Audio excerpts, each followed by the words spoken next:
Tudo bem, vamos começar o nosso estudo do encontro 23, 5 de março de 2017. Vamos fazer a continuação do livro Os Imortais, terceiro volume da trilogia Os Filhos da Luz, do médium Robson Pinheiro, pelo espírito Ângelo Inácio. E na primeira aula eu falei eu fiz a parte analítica, que eu chamei de parte analítica, em que vários momentos do livro eles fazem uma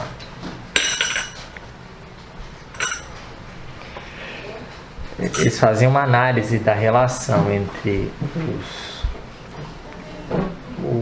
a mediunidade e os médiuns, a relação entre mentores e médiuns no espiritismo. Eles fazem várias observações que, como eu apresentei, até se encaixaram muito com o que nós vimos, com as aulas da Rita sobre mediunidade.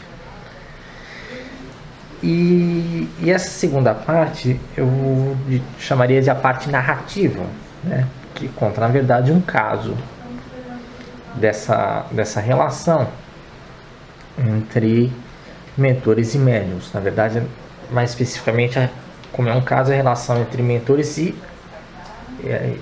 um médium, que é o Alcides, que é contado em vários trechos ao longo do livro, e alguns até fora da ordem. Então eu tentei, na verdade, para contar a história mais ou menos na ordem cronológica. Então a ordem que está no livro, ela começa no começo, mas tem umas partes que estão à frente das outras. Aqui eu tentei dar uma ajustada para contar a ordem da coisa. E na verdade essa história começa com a descrição de um personagem que não é o Alcides, É o personagem que eles chamam Irial. E quem é este Irial? Irial. Eles descrevem como espírito ativo desde a época da Babilônia, um espírito antigo, e que sempre atuou sob comando do que chamam dos maiorais do submundo, e sempre especializado em líderes políticos. Ele é um espírito que atuava principalmente com questões políticas, com dirigentes políticos, com governantes, reis, ao longo dos tempos, reis, imperadores. E onde ele entra nessa história? Não é descrito no livro o que o Irial estava fazendo nesse momento. Quando ele aparece, ele já aparece sendo perseguido. Então os guardiões já estavam observando a atuação deles e tiveram a decisão, a autorização para perseguir, para tirar, digamos assim, esse Irial de circulação. Então ele entra sendo perseguido por uma equipe de guardiões comandada pelo espírito Joseph Kleber. Joseph Kleber estava perseguindo, e aí eles descrevem o Irial como sendo um espírito um hábil hipnotizador, um manipulador de energias e manipulador de mentes, principalmente, e que uma das habilidades dele era de assumir várias personalidades. Ele conseguia, na aparência, assumir diferentes personalidades. E ele está sendo perseguido. Então, no começo da história, ele está sendo perseguido pelos guardiões. E nessa perseguição, quando eles estavam quase capturando o Irial, na verdade ele acaba preso, mas preso por uma armadilha de um outro espírito, de um mago também dessa linhagem de magos negros. Ele escapa dos guardiões, mas é capturado por esse mago. E o mago captura, leva lá para a cidade dele. Ele era um espírito mais poderoso que o Irial. Então ele imediatamente domina esse espírito e determina que, olha, não, agora você vai trabalhar para mim, e qual vai ser o seu trabalho? Você vai atrás de um médium encarnado e vai fazer o teste de um equipamento que eu desenvolvi. Eu desenvolvi com a ajuda de alguns cientistas daqui dessa cidade, que é uma espécie de teia mental, que eles chamam, né? E esse médium encarnado que ele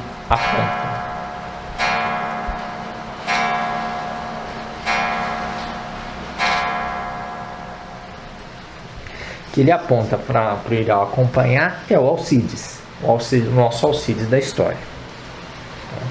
Então você vai acompanhar um espírito para fazer esse teste. E quem é o Alcides? O Alcides é um médium que ele se desenvolveu, né, os primeiros contatos de mediunidade que ele teve, ele era muito jovem, então ele passa, no primeiro desenvolvimento, ele passa por centros de Umbanda, só que depois dos primeiros passos ele começa a frequentar centros espíritas. Ele tinha passado por grupos diferentes. Estava já em um de vários grupos que ele participou. O grupo que ele estava participando, ele trabalhava principalmente com psicografia. Só que quando ele começou a desenvolver esse dom da psicografia, ele começou a ter uma certa ambição pessoal. Esse é o Alcides. O Alcides. E a ambição de ser reconhecido, de ser um mensageiro famoso no meio espírita, né? E que fosse conhecido, se possível, até como um missionário na vida dele. Ele queria ter uma vida reconhecida como missionário. E é esse espírito que eles vão fazer esse teste, vão colocar um Irial para acompanhar e fazer o teste dessa teia. E aí, quando é interessante que ele descreve um momento que o Irial se aproxima pela primeira vez do Alcides, sempre com dois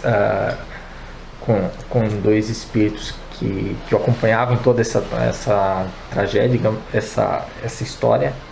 O tempo todo que ele está junto do Alcides, ele tem sempre mais dois espíritos que trabalham com ele.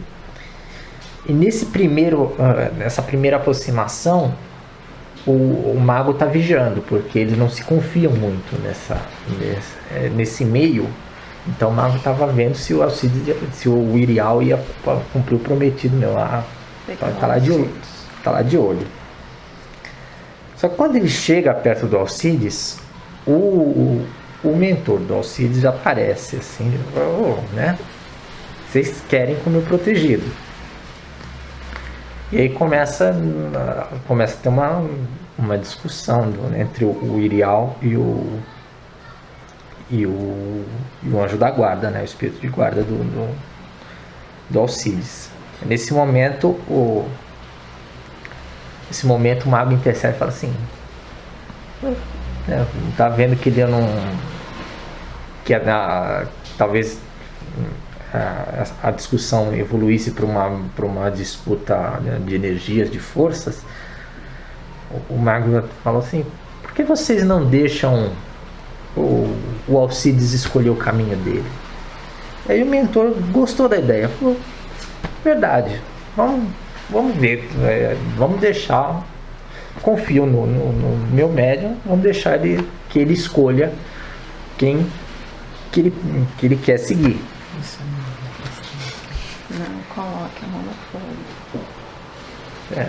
E o Irial ainda completou, tudo bem, mas se ele me escolher, você não se mete mais, você se compromete a isso. E o mentor aceitou.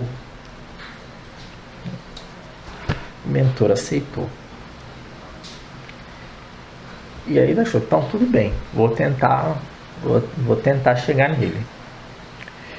E eles escolheram a dedo o momento de chegar no Alcides, né?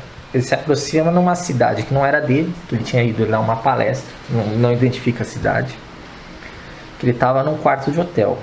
E eles falam que um dos obstáculos para essa abordagem do Irial e dessa turma do Reino das Sombras era a mulher dele. Diz que a mulher dele tinha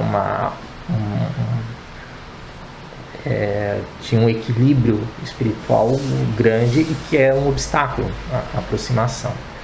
Então eles fizeram de um jeito que a mulher passasse mal na cidade e fosse tirada de perto.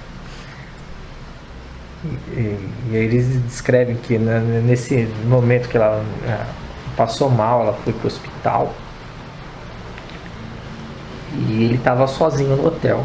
Eu achei até interessante um detalhe da vida prática mesmo. Assim, pô, a mulher passa mal, leva ela para o hospital e fica no hotel. Pensei exatamente isso. Aí, eu acho que não por acaso foi tramado, mas não por acaso a próxima menção que aparece no livro, a mulher já é ex-mulher, já não é mais mulher. Mas enfim, feito o comentário. Mas depois vão contar essa história direito. Da separação não conta. Não conta.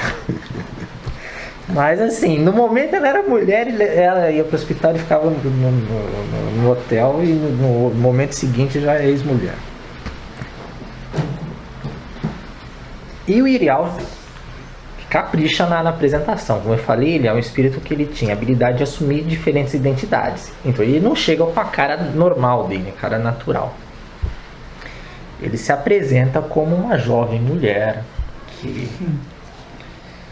que vinda de altas esferas, que convida o Alcides a ter um trabalho especial, né? Um trabalho que seria reconhecido mundo afora. Joguinho pesado, hein? Sim. E realmente, pro Alcides, quando ele olha, ele acredita que aquele espírito vem de altas esferas, que ele vai fazer um trabalho importante. E atenção pro detalhe seguinte, né? Quando ele vê que está funcionando a conversa, o que o Irial fala, olha, nesse trabalho, muitos espíritos vão tentar tirar essa ideia, vão tentar fazer com que que seu trabalho não seja reconhecido, vão dizer que você não tem... vão tentar afastar você dessa vida missionária que você está preparado para fazer, né, para prestar. E depois de contar toda essa história, ele apresenta a tal da teia para o Alcides. Fala, olha, e essa teia ela vai melhorar o seu potencial mediúnico. Você, a partir dessa teia, você vai vai desenvolver mais a sua mediunidade. E ele, naturalmente, muito agradecido, coloca a teia na cabeça. A partir do momento que ele coloca a teia, o que acontece? O que essa teia preparada ela faz? Ela é como se ela abrisse um canal para manipulação direta desses espíritos das sombras, né? Ela se liga ao sistema nervoso do médium. Então ela imediatamente ela vai criando uma ramificação no corpo perispiritual e abre um canal para manipulação. Então assim, ele foi pego pela ambição. Pela ambição. Pegaram o pontinho fraco dele e falou, é aí. É aí, pegaram pela ambição e pela continuação da história você vai ver que pela ambição é que eles continuam, de certa forma. Claro. Tá. Porque assim,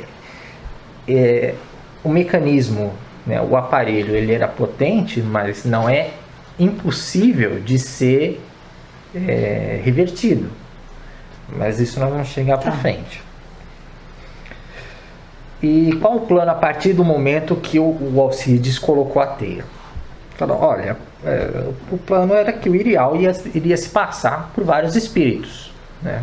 O Alcides, como ele tinha essa habilidade, ele simplesmente ia passar vários espíritos e ia assinando todas as mensagens que fossem colocadas. Mas inclusive essas várias aparências eram de nomes respeitáveis do movimento espírita.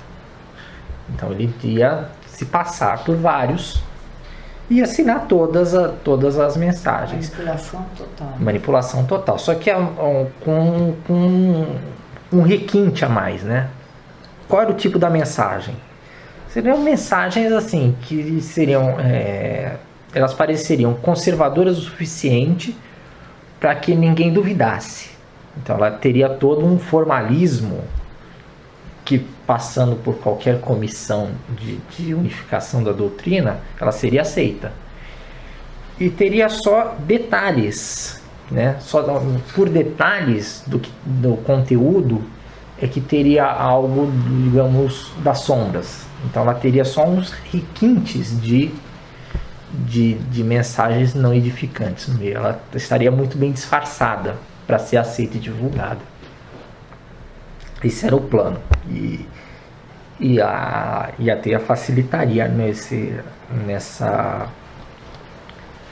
nesse domínio que os espíritos teriam sobre o Alcides.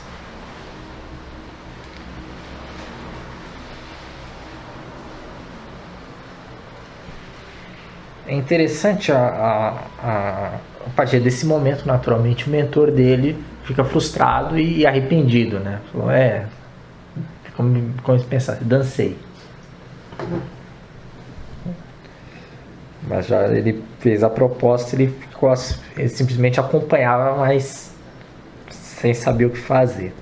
Porque, na verdade, de repente, ele pode ter agido de boa fé também, né? Porque de repente, nem o mentor imaginaria esse nível sutil de manipulação.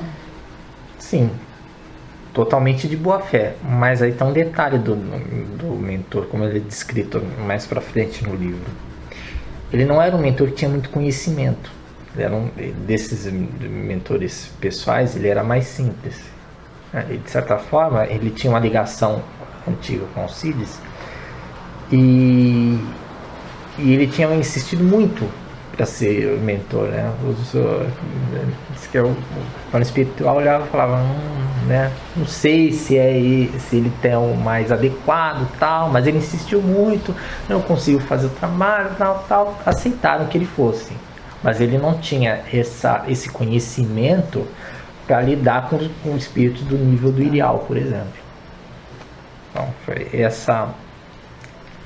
foi isso que aconteceu, na verdade. Era um espírito, como eu tinha falado, das várias categorias dos espíritos mentores, ele não tinha muito conhecimento e muita habilidade para lidar com tramas sofisticadas como a que foi colocada na frente dele.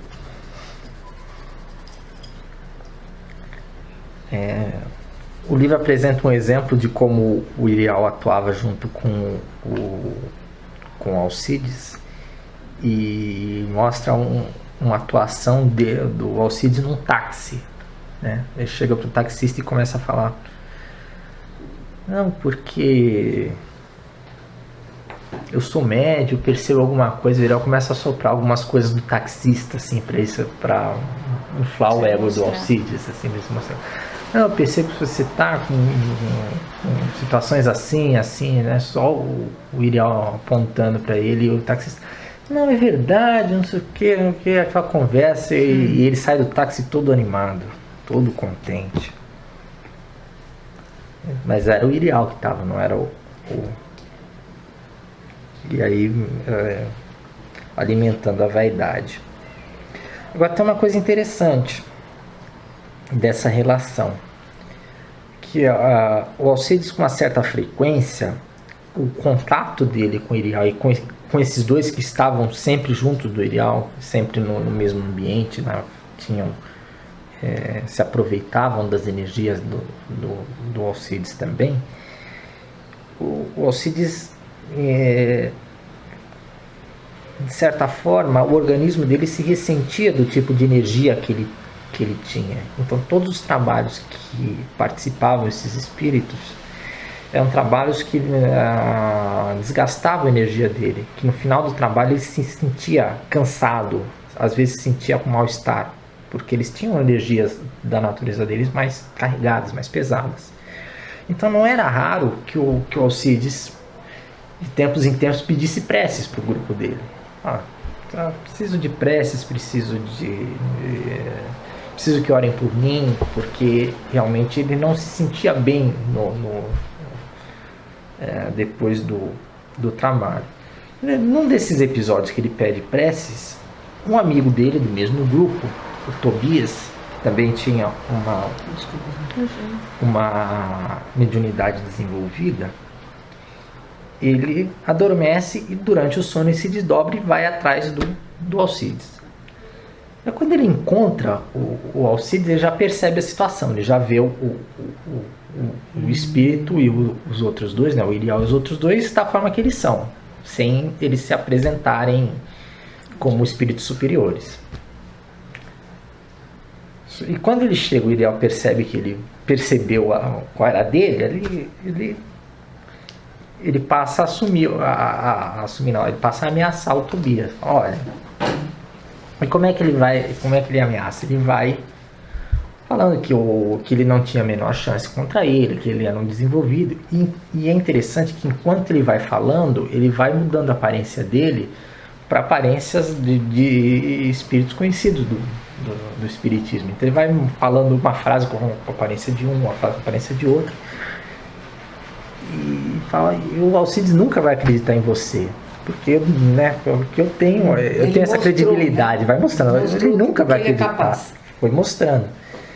E mais do que isso, ele quer ser missionário, ele quer ter projeção, e isso eu vou dar a ele. Você não tem como eliminar, você vai ser uma ameaça para ele. E quando o Tobias vai percebendo a situação, ele vai se fechando em oração, né? Vai ficando assustado e vai fechando em oração.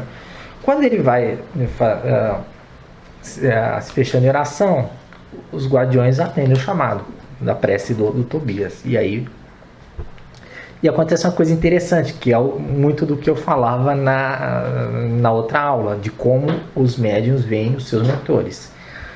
O primeiro espírito que chega é exatamente, acompanhando os guardiões, é o mentor do Tobias. Quando ele olha para o mentor também era um espírito familiar, não era um espírito especial, era um espírito familiar de outras encarnações do Tobias, né? Um velhinho comum. Só que ele olha para o velhinho comum, ele acha que está vendo o Bezerra de Menezes, né? Ele mesmo projeta que o mentor dele é um espírito de grau superior do que o mentor é na realidade. Então é interessante que mesmo assim o Tobias apresentado como um médium mais equilibrado, ele também incorre nos mesmos erros que foram apresentados em outras partes desse livro. Ele também superestima o mentor dele. E chega esse orientador, o Tobias, chegam os guardiões, e já estava se desenhando uma batalha naquele ambiente. E a batalha, na verdade, eu vou tratar na próxima aula, como eu falei, a aula da ação é a próxima. Mas tem um bastidor dessa ação que é muito interessante, que se dá quando o Joseph Weber, ele vai, como ele vibrava numa sintonia diferente, superior à dos espíritos que estavam ali, junto com o Irial, ele não é percebido pelos outros. Então ele consegue entrar na sala no espaço onde eles estavam, né, digamos, na sala de guerra da falange que estava ali, porque realmente não estava só o Irial e os dois, tinham vários espíritos que estavam cercando naquele momento. E ele chega nos dois auxiliares do Irial, aqueles dois que andavam sempre junto do Irial, trabalhando com Alcides, e sonda a mentalidade dos dois.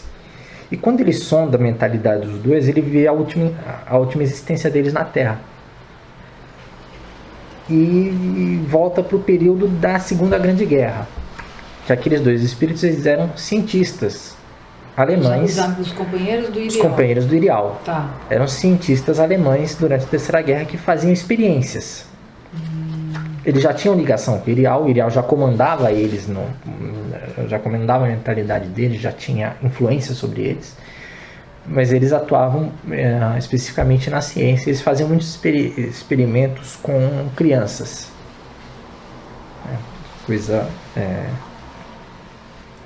Uma coisa pesada que eles faziam durante a guerra. E a cena que se passa justamente é uma cena importante, que eles estavam indo se encontrar com um terceiro cientista, tinham marcado num galpão, um galpão meio escondido em Berlim. Só que quando eles chegam nesse galpão, eles não encontram o homem com quem eles tinham marcado, o cientista com quem eles tinham marcado. Eles encontram a mãe de um dos cientistas e o filho de outro, que eles estavam revoltados, sabiam da atuação deles, dos experimentos que eles estavam fazendo, tinham se revoltado com eles e resolveram tomar uma atitude. Então eles descobriram para onde ia, foram para essa sala, mataram o cara que eles iam se encontrar e ficaram esperando de tocaia. Quando eles chegam, o que eles fazem? Eles matam os dois cientistas. A mãe de um e o filho do outro, eles matam os cientistas, assim, de uma forma, mas num contexto de tanto desespero, que essa mãe, ela se suicida logo em seguida, ela se joga no rio. Nossa. O filho ainda tenta fugir, mas também não sobrevive muito tempo, porque as tropas encontram ele uma semana depois e também o matam. Agora, o que é interessante, o que isso tem a ver com a história que está sendo contada? Que exatamente essa mãe e esse filho, eles reencarnam na Terra e reencarnam como Tobias e o Alcides. Então, por isso que esses dois espíritos, quando eles resolvem fazer o trabalho com Alcides, falam, não, são esses dois que nós vamos mandar, porque eles têm ligação, têm raiva nesse contexto, por causa da última existência deles. Então, por isso que eles estão ali. E, de certa forma, depois disso vem a batalha eu conto na... E essa briga vai ser boa, né? Fala a verdade, já tô até vendo. Filmes de ação, parte dos livros de ação. A briga vai ser... Mas aí corta para outra cena, que tem a ver com Alcides. Você se lembra daquela reunião da base lunar dos Guardiões, que eles acharam a ficha dos médios, que tinha 100 mil médios, que eles falaram de obsessão complexa? Uma das fichas que eles puxam é do Alcides, naturalmente. Então eles estão consultando no Alcides, E aí eles já lamentam, poxa, o problema do Alcides está com aquela teia, né? E a gente não consegue agir. O que a gente pode fazer? Fala, bom, a gente pode tentar influir nas ideias dele, principalmente pelo Tobias, que é um amigo próximo, e pela ex-mulher dele. Aí já aparece como ex-mulher, né? Eu falei que na próxima menção já é ex-mulher. A gente pode tentar influir por aí. Porque se a gente fizer uma intervenção que ele não deseje, sem ele querer, como essa teia, ela tá, é o que diz o livro, como essa teia está envolvida no sistema nervoso central, isso pode ter um efeito físico para ele. Talvez a gente não consiga o efeito que a gente deseja. O que poderia resolver? Se ele pedisse ajuda. Se ele pedisse ajuda no centro espírita, com uma vibração mais forte, numa corrente mais organizada, a gente conseguiria até tirar a teia sem que ele sofresse. Mas como ele não tem essa ideia, essa disposição, lucidez, né? Essa lucidez, porque o que aparece para ele, que se ele, mesmo ele sofrendo, se ele pedir ajuda, ele não vai ser o missionário que ele quer ser. Sim. Porque o missionário não poderia pedir ajuda. Onde já se viu um missionário pedindo ajuda como Mas ele não tem consciência que ele tem a teia. Não, ele não tem consciência. Ele tem... Tá incomodado com alguma coisa. ele passa mal. De tempos em tempos ele vai passando mal. Ele sofre em alguns momentos. Ele tem até crises físicas. Sugada, né? Totalmente. Porque a atuação tanto do Irial, principalmente desses dois espíritos, é uma atuação de vampiros, né? De sugar energia. Mas ele, na cabeça dele, se ele pedir ajuda no centro, ele vai passar a imagem de fraqueza que um missionário não passaria. Então ele não abre essa porta para que a espiritualidade interfira, no caso, diretamente. Eles consideram, bom, eu até comento, pô, é uma pena, porque ele tem uma facilidade de falar, ele tem um dom de influenciar pessoas, porque em várias outras encarnações ele teve essa experiência, esse aprendizado. E nesses momentos de transição, nós gostaríamos de trabalhar com ele, né, até em nível internacional, usando ele como um mensageiro de fato, mas com essa influência a gente não consegue fazer. E aí começa uma discussão: o que a gente pode fazer? Bom, eles falam assim: a gente pode criar uns problemas para ele. Nesse momento o mentor dele estava presente, até tomou um susto. Como assim? Vocês vão criar problema? Tem certeza que isso é uma coisa de uma esfera superior, criar problema? Não, só uma coisa assim, para que ele tire o pensamento de ser um missionário, de ter essa ambição à frente de tudo. Só algumas coisas para ele se ocupar a cabeça, nada. E é o que eles decidem fazer no final das contas. Não chegam a descrever, falam um problema simples, nada muito grave. E encerra essa cena, né?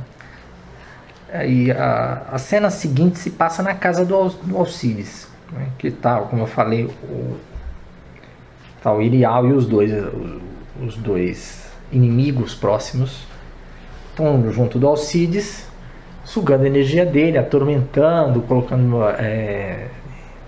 sugerindo imagens negativas, e ele atormentado, assim, atormentado, incomodado, passando mal, se sentindo mal, até que algum espírito superior que não era percebido pelo Irial consegue sugerir que ele saia de casa ali, para ter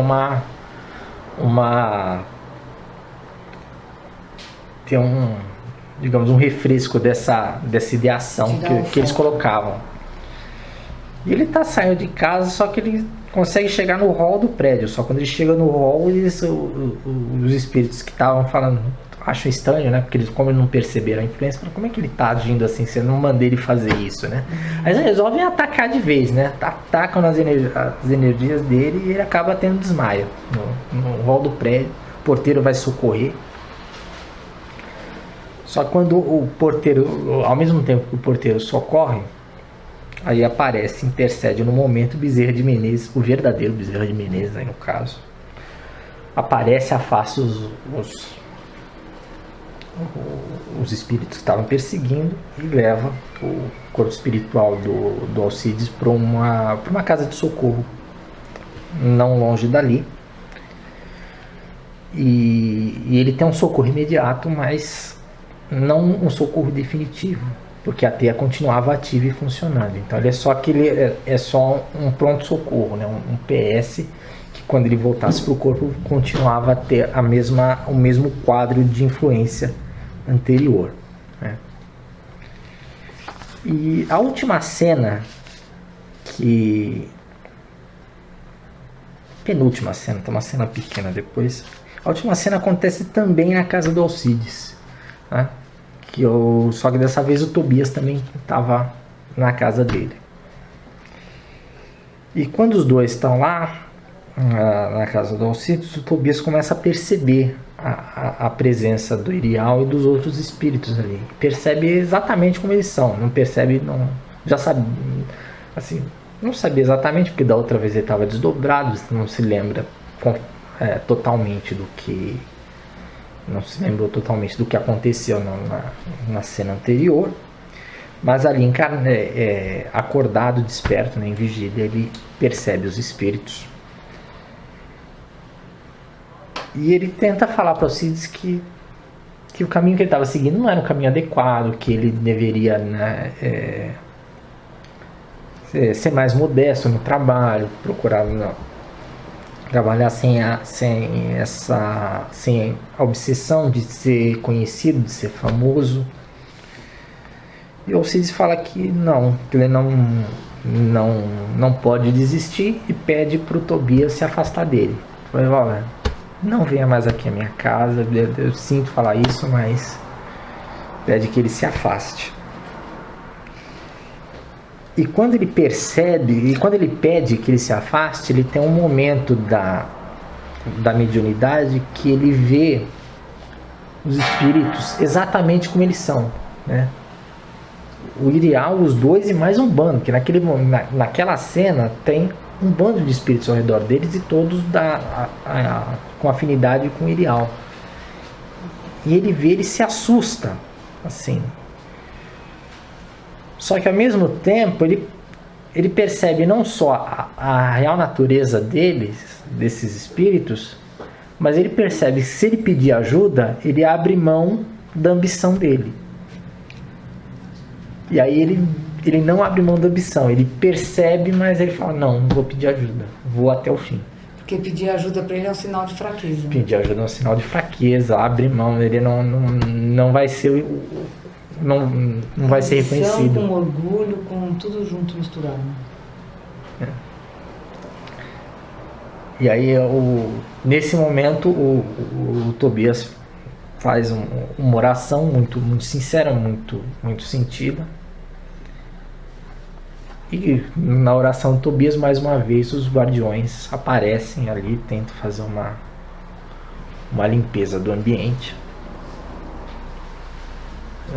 O Irial foge, né, escapa, mas os outros perseguidores são capturados pelos guardiões ali naquele momento. Eles citam que tinham feito número de 17 espíritos que estavam ali e foram capturados e levados para as bases dos guardiões. E a última cena que o último momento que o Alcides aparece, o Alcides continua. Na verdade tem uma outra aparição do Alcides, mas ela se encaixa melhor na terceira parte.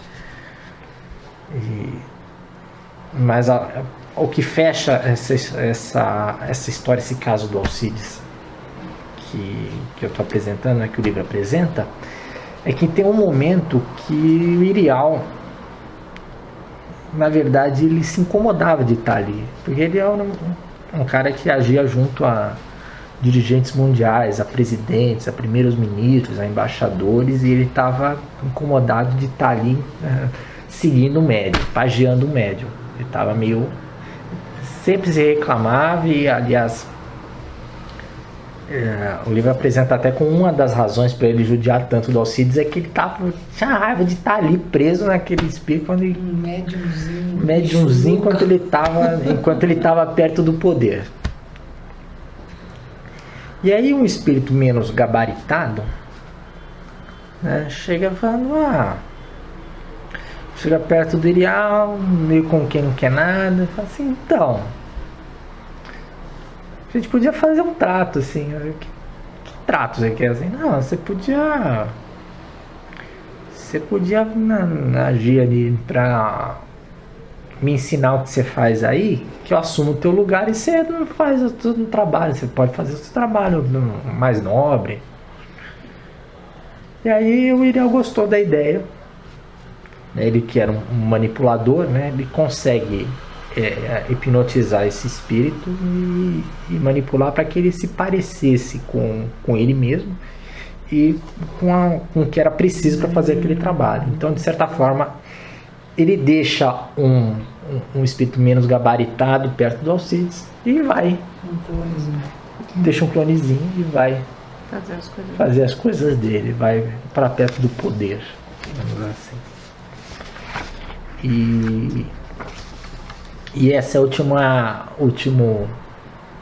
momento assim, da história do Alcides. O Alcides continua desse movimento, pelo movimento busca de ser um missionário reconhecido, uma pessoa importante, um mensageiro importante de altas esferas, só que a partir de então com um espírito menos hábil junto dele, mas com a teia funcionando. Então, isso que eu ia perguntar, mas Não ele consegue continua tirar. sendo manipulado pelas sombras. Continua sendo manipulado pelas sombras, e é assim, apesar das mensagens, né, serem feitas todas pelo Irial, a teia permitia que ele pudesse ser manipulado à distância, inclusive pelos magos que desenvolveram a teia. Então, Quer dizer, ele não se livra disso. Ele não se livra não disso. Se liberta disso. Ele não se livra. Inclusive porque ele não quis se libertar disso, né? Mesmo quando ele percebe o caminho que ele tá, ele fala, não, tá errado, mas... muito bom. Tá errado, mas vou por aí. Tá certo. Todos fazem as suas escolhas. Todos né? fazem as suas escolhas. Muito bom, Paulo. Muito bom. E aí, na semana que vem, temos a parte de ação do livro. As partes de ação.